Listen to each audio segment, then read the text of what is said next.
दोस्तों, आज एक ऐसे टॉपिक के बारे में हम डिस्कस करने जा रहे हैं जो हर तरफ न्यूज़ में छाया हुआ है।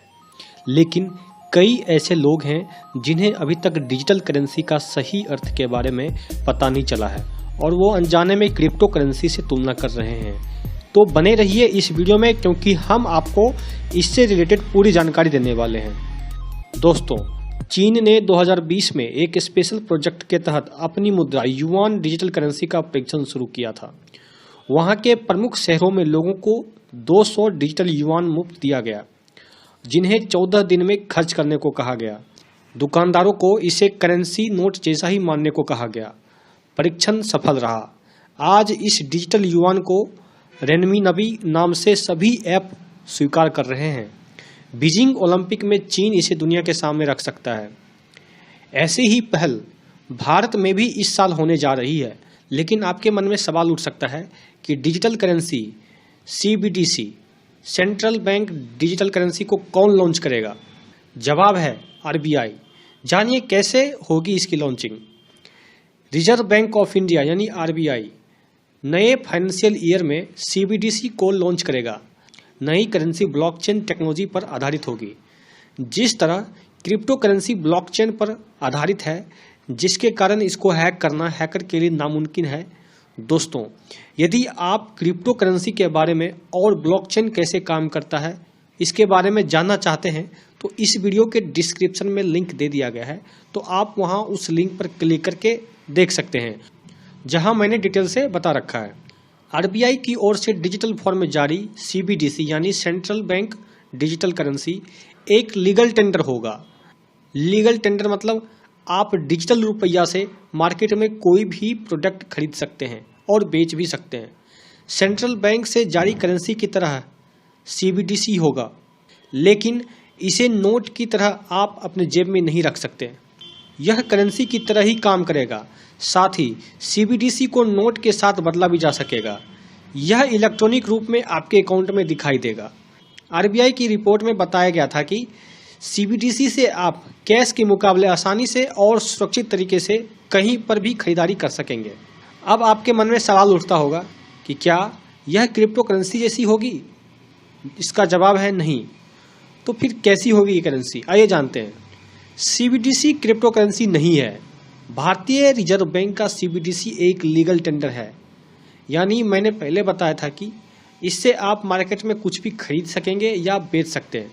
लेकिन बिटकॉइन जो कि क्रिप्टो करेंसी है, जिसमें आप सिर्फ ट्रेड कर सकते हो, लेकिन कुछ ऐसे देश भी हैं जहां बिटकॉइन का उपयोग मार्केट में भी हो रहा है।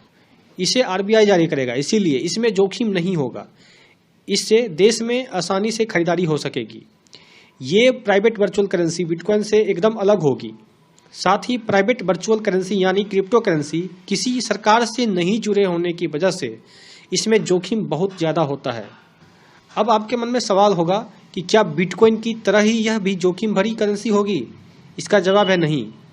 एक रिपोर्ट के मुताबिक सरकार का लक्ष्य है कि आम लोगों को एक लीगल और सुविधाजनक डिजिटल करेंसी मुहैया कराना, ताकि उन्हें सुरक्षा संबंधी किसी समस्या का सामना नहीं करना पड़े।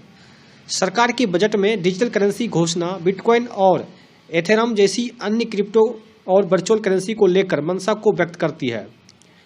RBI कई मौकों पर बिटकॉइन को लेकर चिंता जता चुकी है, क्योंकि बिटकॉइन एथेरियम जैसी क्रिप्टो करेंसी के साथ money laundering, terror financing, tax चोरी जैसे खतरा बना रहता है।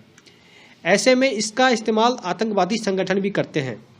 इसीलिए RBI ने अपनी खुद की डिजिटल करेंसी CBDC लाने की योजना की घोषणा की है।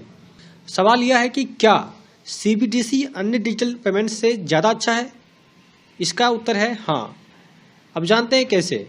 मान लीजिए आप एक UPI सिस्टम से अपने बैंक अकाउंट के बजाय CBDC से लेन देन करते हैं। इसमें कैश को हैंड ओवर करते ही इंटरबैंक सेटलमेंट की जरूरत नहीं रह जाती। इससे पेमेंट्स सिस्टम से लेन देन ज़्यादा रियल टाइम में और कम लागत में होगा। इससे भारतीय इंपोर्टर बिना किसी बिचौलियों के अमेरिकी इंपोर्टर को रियल टाइम में डिजिटल डॉलर का भुगतान कर सकेंगे। अब सवाल है कि क्या RBI इसे सीधे लॉन्च कर सकेगा? इसका जवाब है नहीं। इसमें कई कानूनी प्रक्रियाएं हैं आरबीआई भले ही इसे लॉन्च करने को तैयार है, लेकिन यह तब तक लॉन्च नहीं हो सकेगा जब तक कि संसद में क्रिप्टो कानून पारित नहीं हो जाता, क्योंकि भारतीय रिजर्व बैंक अधिनियम के तहत मौजूदा प्रावधान मुद्रा को फिजिकल रूप से ध्यान में रखते हुए बनाए गए हैं।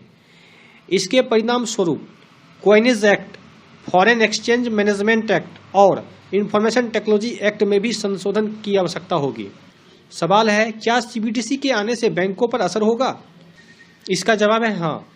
सीबीडीसी के आने से बैंक में जमा के लिए लेन देन की मांग कम होगी, साथ ही सेटलमेंट रिस्क भी कम होगा।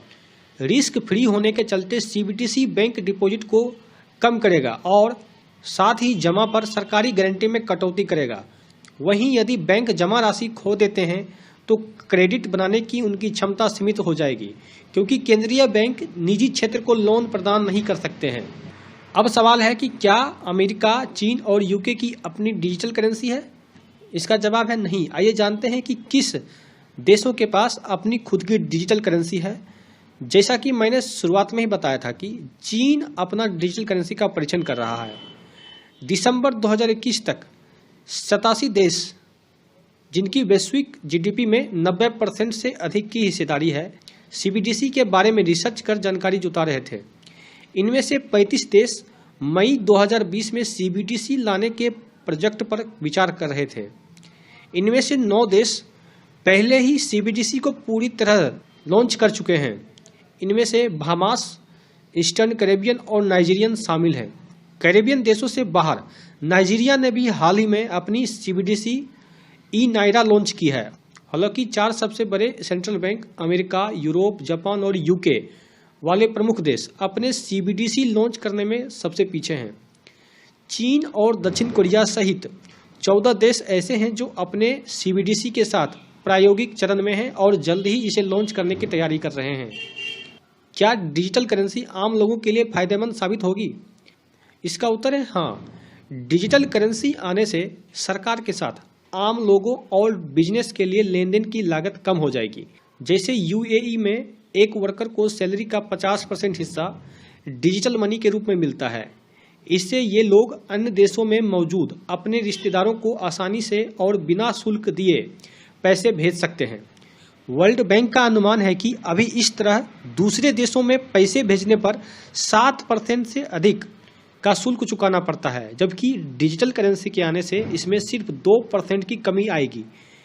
इससे लो इनकम वाले देश को हर साल $16 अरब से ज़्यादा पैसे मिलेंगे। दोस्तों, यदि आपको यह वीडियो पसंद आया तो इस वीडियो को लाइक कर दीजिए। यदि आपको इसी तरह का वीडियो देखनी है तो इस चैनल को सब्सक्राइब कर लीजिए। तो मिलते हैं एक अगले वीडियो में, तब तक के लिए धन्यवाद।